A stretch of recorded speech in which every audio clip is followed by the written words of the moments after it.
महाराष्ट्र में भाजपा ने शुक्रवार को एकनाथ शिंदे को सीएम और देवेंद्र फडणवीस को डिप्टी सीएम बनाने का ऐलान किया। सभी को उम्मीद थी कि फडणवीस ही सीएम बनेंगे।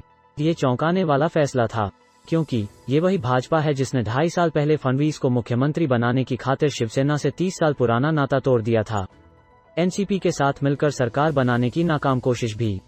अब ऐसा क्या हो गया कि 105 भाजपा विधायक होने के बावजूद महज 50 विधायकों का समर्थन जुटाने वाले एकनाथ शिंदे को मुख्यमंत्री बनाना पड़ गया। फडणवीस कह चुके थे कि शिंदे सीएम होंगे और हम बाहर से सपोर्ट करेंगे। फिर भी भाजपा अध्यक्ष को मीडिया में आकर बोलना पड़ा, डिप्टी सीएम पर फैसला हम लोगों ने तय किया है। मीडिया में ऐसा बयान पहली बार था। पढ़िए देवेंद्र फडणवीस के अचानक डिप्टी सीएम बनाने के पर्दे के पीछे की पूरी कहानी। ऑपरेशन और फैसला दोनों ही दिल्ली ने किया। देवेंद्र फडणवीस ने अजीत पवार के साथ मिलकर नवंबर 2019 में बीजेपी की सरकार बनाने की कोशिश की, लेकिन फडणवीस अपने प्रयास में फेल रहे। महज 80 घंटे में उन्हें सीएम पद से इस्तीफा देना पड़ा। इससे देश भर में भाजपा की किरकिरी हुई। सूत्रों का कहना है कि ऐसे में इस बार का पूरा ऑपरेशन दिल्ली के स्तर पर किया गया। दिल्ली इस बार किसी तरह का रिस्क नहीं लेना चाहती थी, क्योंकि इससे पहले 2020 में भी भाजपा का राजस्थान ऑपरेशन फेल हो गया था।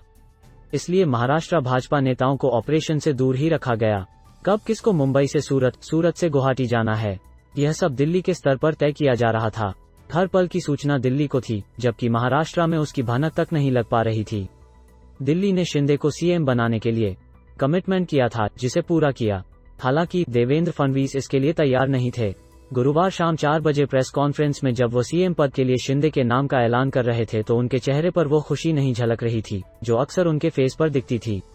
उन्होंने कहा कि मेरे गुट का समर्थन रहेगा, वह सरकार में शामिल नहीं होंगे, इस सरकार में कोई पद नहीं लेंगे। लेकिन शाम 7 बजे तक सभी समीकरण बदल गए और फडणवीस को भी शपथ लेना पड़ा।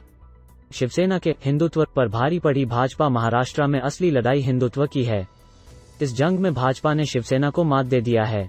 भाजपा ने शिवसेना से बगावत करने वाले एकनाथ शिंदे और अन्य विधायकों से बार बार यह कहवाया गया कि शिवसेना हिंदुत्व को छोड़कर कांग्रेस, एनसीपी के साथ चली गई, दाऊद का साथ देने वालों के साथ खड़ी रही। यह संदेश देने की कोशिश की गई है कि भाजपा ही एकमात्र पार्टी है जो हिंदुत्व की बात कर सकती है। महाराष्ट्र में शिवसेना अभी तक यह क्लेम करती आ रही थी। उस क्लेम को भाजपा ने कमजोर कर दिया।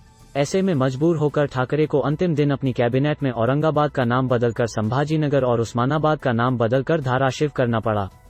यह मैसेज देने की कोशिश की गई कि शिवसेना ने हिंदुत्व के मुद्दे को छोड़ा नहीं है। एक तरह से इस पूरे मामले में बीजेपी की राजनीतिक रूप से जीत हो गई। इसके लिए भाजपा ने 2 बार के सीएम को डिप्टी सीएम बनाने का फैसला करना पड़ा, जिससे जनता में यह संदेश न जाए कि भाजपा शिंदे की सरकार को कभी गिरा सकती है। उद्धव की शिवसेना का सफाया करना चाहती बीजेपी ने फडणवीस को डिप्टी सीएम बनाकर एक तीर से कई निशाने साधने का प्रयास किया है।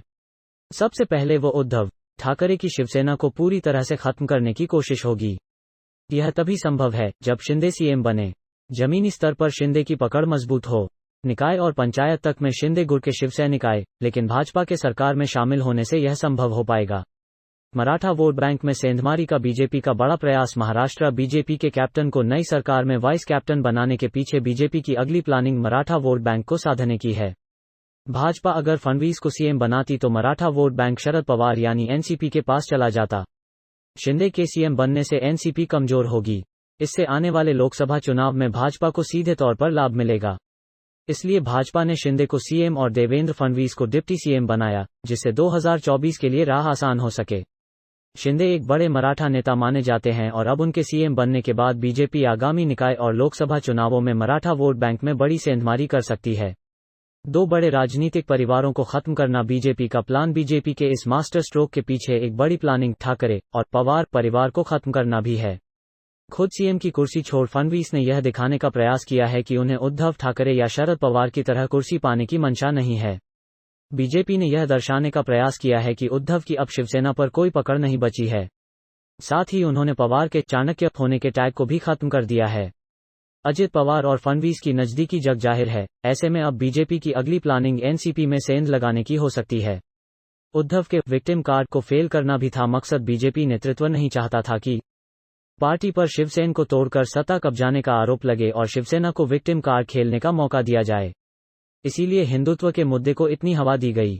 डर यह था कि उद्धव ने जिस तरह से मुख्यमंत्री का पद छोड़ा है उससे शिवसेना कार्यकर्ताओं की सहानुभूति उन्हें मिल सकती है और वे उद्धव के साथ संगठित हो सकते हैं।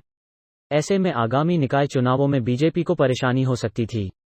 टकराव से बचाने के लिए फडणवीस को डिप्टी सीएम बनाया गया। फडणवीस को आखिरी वक्त में डिप्टी सीएम बनाने के पीछे का बीजेपी का एक मकसद यह भी था कि शिंदे पहली बार मुख्यमंत्री बन रहे थे और उनके पास दोनों दलों को एक साथ लेकर बढ़ने का अनुभव नहीं था। ऐसे में बीजेपी और शिंदे गुट के विधायकों में टकराव न हो, इसलिए सेंट्रल ने फडणवीस के अनुभव का इस्तेमाल यहां किया है। हम यह भी कह सकते हैं कि शिंदे भले ही सीएम पद पर रहेंगे, लेकिन सत्ता के केंद्र में देवेंद्र रहते हुए पर्दे के पीछे से सरकार चलाएंगे। बिहार के बाद महाराष्ट्र में नरेटिव सेट करने का प्रयास भाजपा ने एक नरेटिव सेट करने की भी कोशिश की है। पहला यह कि वो जिससे भी कमिटमेंट करती है उसे पूरा करती है। बिहार में बेशक भाजपा बड़ी पार्टी है, लेकिन वहां सीएम नीतीश कुमार है।